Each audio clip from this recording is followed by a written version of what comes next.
किसी भूखे को हम भोजन करा रहे हैं तो वो शिव की भक्ति ही है।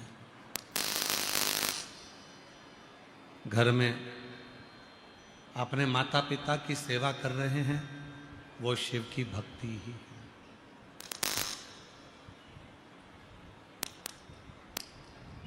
भक्ति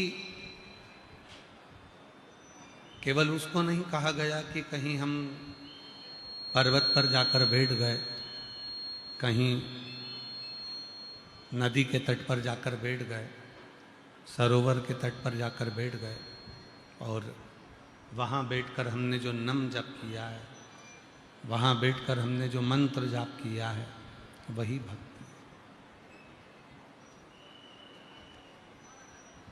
शिव पुराण कहती है कि भक्ति की मूलता वो है कि आप किसी के जीवन में, किसी के जीवन में आप यदि किसी न किसी रूप से सेवा के भाव में जुड़े हुए हैं, सेवा कर रहे हैं, तो वो भक्ति ही है। उसको भक्ति ही कहा है। महाराज एक बड़ा सुंदर सा चरित्र से स्मरण करिए। आप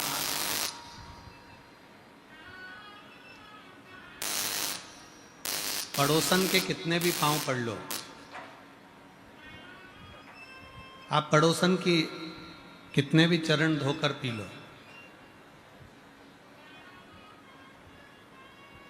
आप पड़ोसन को कितने भी चरणों को नमन कर लो, और घर की सास को नमन मत करो, घर की माँ को नमन मत करो, तो जरा विचार करिएगा, जरा सोचिएगा, विचारिएगा, स्मरण करिएगा।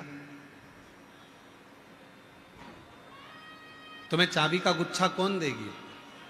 क्या पड़ोसन अपनी चाबी का गुच्छा तुमको देगी? जम के बोलो जरा। नहीं देगी। तुमने पड़ोसन को कितना भी नमन किया, तुमने पड़ोसन को कितना भी प्रणाम किया, तो भी वो अपनी जायदाद, अपनी प्रॉपर्टी, अपनी रकम, अपना सोना चांदी, अपना हीरा पन्ना, अपना जायदाद तुमको नहीं दे। वो तुमको नहीं दे। पर तुमने अपनी सास को प्रणाम करा चाहे ना करा, तुमने अपनी सास को नमन करा चाहे ना करा, फिर भी वो सास आखिरी में मरते मरते भी अपनी जायदाद का पूरा हिस्सा तुमको ही देकर जाए। महापुराण की कथा कहती है, जब तक शंकर के शिवलिंग का जल तुम्हारे मस्तक पर चढ़ा रहता है, तुम्हारे कपड़े पर छुआ हुआ रहता है, तब तक तुम जिस जिस से मिलते हो सभी को गंगा के स्नान का पुण्य फल प्राप्त होता रहे। भगवान शंकर पर चढ़ा हुआ जल जब हम प्रोक्षण करते हैं, शिव पर चढ़े हुए जल को जब हम अपने ऊपर छीट कर जाते हैं, शंकर पर चढ़े हुए जल का जब हम आचमन कर कर जाते हैं, तो जिस जिस से मिलते हैं, जिस जिस के करीब में जाते हैं, सबका उद्धार कर देते हैं, सबका। और जो नीचे बैठी थी वो कहने लगे हमारा थाली खराब कर दी, हमारा कपड़ा खराब कर दिया, हमारा पूरा अंग दूध में गीला कर दिया।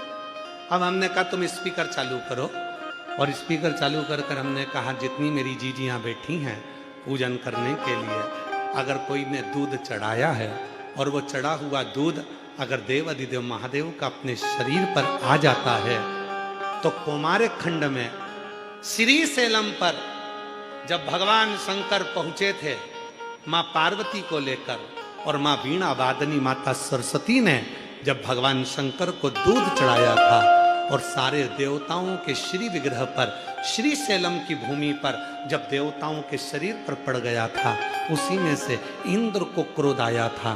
तब स्वयं तुमरुका जी ने कहा था, ए इंद्र क्रोध मत करो, जब शिव पर चढ़ा हुआ दूध अपने शरीर पर आता है तो शिव आशीर्वाद देते हैं कि दूधो नहाओ पूतो फलो।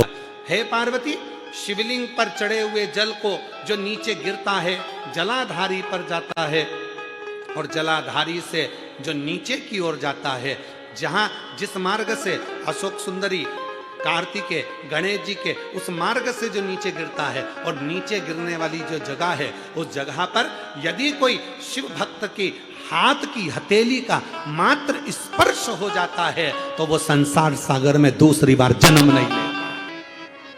कई लोग पूछते हैं, गुरुजी हम शिव जी को जल चढ़ाते हैं तो उसका फल मिलता है? हमने कहा लकड़ी को देखा है तुमने? लकड़ी को, लकड़ी जलती है, धुआं होता है, धुआं हुआ, मच्छर भाग गए, कीड़े भाग गए, फिर वही लकड़ी जलकर अंगारा बन जाती है, रोटी सिक जाती है, सब्जी बन जाती है, भाजी बन जाती है।